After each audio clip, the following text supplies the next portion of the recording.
مفتی صاحب کے YouTube channels کو سبسکرائب کیجئے اور ان کے تازہ بیانات کے ذریعے اپنے علمی، اصلاحی اور فکری آبیاری کرتے رہیں۔ پوری مکی زندگی 13 سالہ مکی زندگی میں دعوت کا عمل چلتا رہا،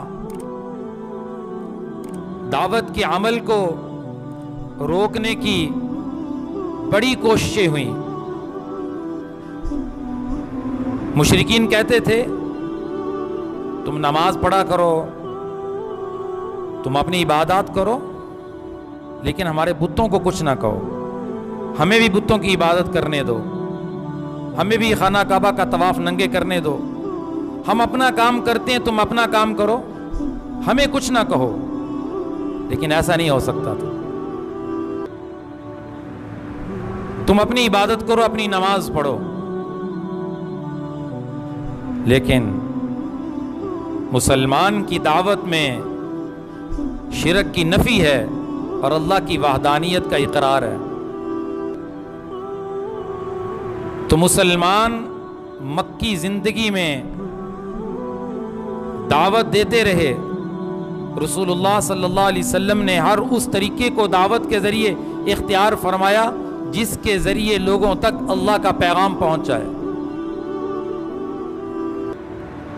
آپ نے جو لوگ حج کرنے آتے تھے، حالانکہ اس میں کئی مفاسد ہوتے تھے، لیکن آپ وہاں تشریف لے جاتے، ان مفاسد سے اجتناب کرتے ہوئے آپ لوگوں کو دعوت دیتے، لوگ مسلمان ہوتے۔ پھر آپ فردن فردن دعوت دیتے، مسلمانوں کی ایک جماعت تیار ہونی شروع ہو گئی۔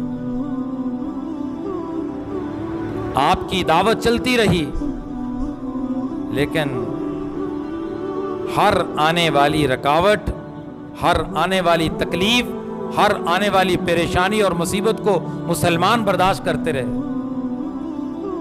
کیونکہ مقابلے کی اجازت نہیں تھی۔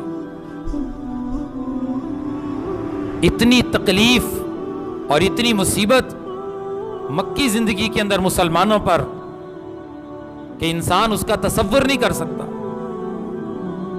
آپ صلی اللہ علیہ وسلم عقبہ بن ابی معیط کے گھر تشریف لے گئے، کافر تھا۔ آپ نے کہا بھائی تم مسلمان ہو جاؤ، تو اس نے کہا آپ کھانا کھائیں۔ آپ نے فرمایا میں اس وقت تک کھانا نہیں کھاؤں گا جب تک تم میرا کلمہ نہیں پڑھ لیتے۔ اس نے کہا چلو تم مجھے کلمہ پڑھاؤ۔ آپ نے کلمہ پڑھایا، اس نے کلمہ پڑھ لیا اور مسلمان ہو گیا۔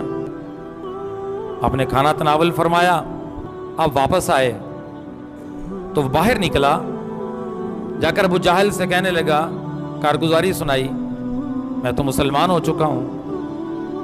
اس نے کہا آج کے بعد تم سے ہمارا بائیکاٹ ہے، تم ہمارے قوم کے فرد ہی نہیں ہو، تمہیں قوم سے باہر نکال دیتے ہیں۔ تم نے یہ کیا کام کر لیا؟ تو نے اپنے آباء و اجداد کا دین چھوڑ دیا۔ تو ابو جہل سے کہنے لگا عقبہ بن ابی معیط، اس کا تدارک کیا ہے؟ اس نے کہا تدارک یہ ہے کہ تم ایسے کرو، تم نبی صلی اللہ علیہ وسلم کے چہرے کے اوپر تھپڑ لگاؤ اور اس کے منہ پر تھوک کے آؤ۔ تصور کریں کہ جس کے لیے اللہ نے نظام کائنات کو سجایا، جس کو انبیاء کا سردار بنایا، انسانیت کا سردار بنایا، بنی آدم کا سردار بنایا، ختم نبوت کا تاج جس کے سر پہ سجایا، اتنی تعریفوں والے ایک مشرک، ایک نجس انسان رسول اللہ صلی اللہ علیہ وسلم کے چہرے اقدس پہ تھوک رہا ہے، اور آپ اس کو برداشت کر رہے ہیں، آپ اس پر صبر کر رہے ہیں، دین کو نیچے نہیں ہونے دیا، دین کو نیچے نہیں گرنے دیا، دین کو اونچا رکھا ہے، دین کو عظمت دی ہے، دین کو عزت دی ہے، خود تکلیفیں سہ لیں، برداشت کر لیں، لیکن دین کو نیچے نہیں ہونے دی۔ یہ صحابہ کی زندگی کا مشن تھا۔ آپ کے ساتھ سوشل بائیکاٹ کیا گیا، آپ نے برداشت کیا۔ مکہ کی زمین آپ پر تنگ کر دی گئی. صحابہ پوچھتے تھے یا رسول اللہ کیا حکم ہے؟ اتنی تکلیفیں، کس کس تکلیف کا تذکرہ کریں؟ خلاصہ یہ ہے کہ مکہ کی زمین آپ پر اس قدر تنگ کی گئی کہ اللہ کی طرف سے حکم آ گیا کہ اب تم ایسے کرو، اپنے اس وطن کو چھوڑ دو. وطن کے چھوڑنے کا فیصلہ ہو گیا. اپنا گھر چھوڑو، اپنے بیوی بچے چھوڑو، اپنے باغات چھوڑو، اپنی زمین جائیداد چھوڑ دو.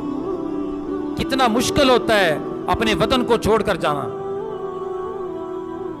بڑا مشکل مرحلہ ہے.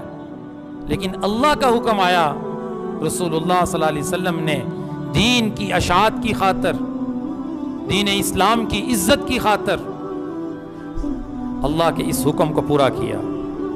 آپ نے صحابہ سے فرمایا کہ اللہ کا حکم آ گیا ہے، ہم سب مدینہ کی طرف ہجرت کر جائیں. ہر مسلمان پر ہجرت ضروری تھی. اللہ کے نبی صلی اللہ علیہ وسلم مکہ سے ہجرت فرما رہے ہیں. مکہ سے باہر نکلے، آپ مکہ کی طرف متوجہ ہوئے. اے مکہ،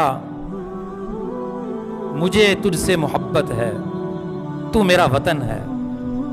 اگر میری قوم مجھ پر مکہ کی زمین کو تنگ نہ کرتی تو میں کبھی تجھے چھوڑ کر نہ جاتا. لیکن میرے دل میں اللہ کے دین کی محبت تیری محبت پر غالب ہے.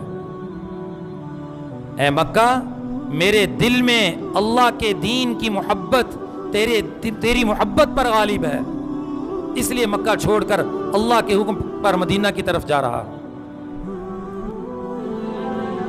Thanks for watching. Don't forget to like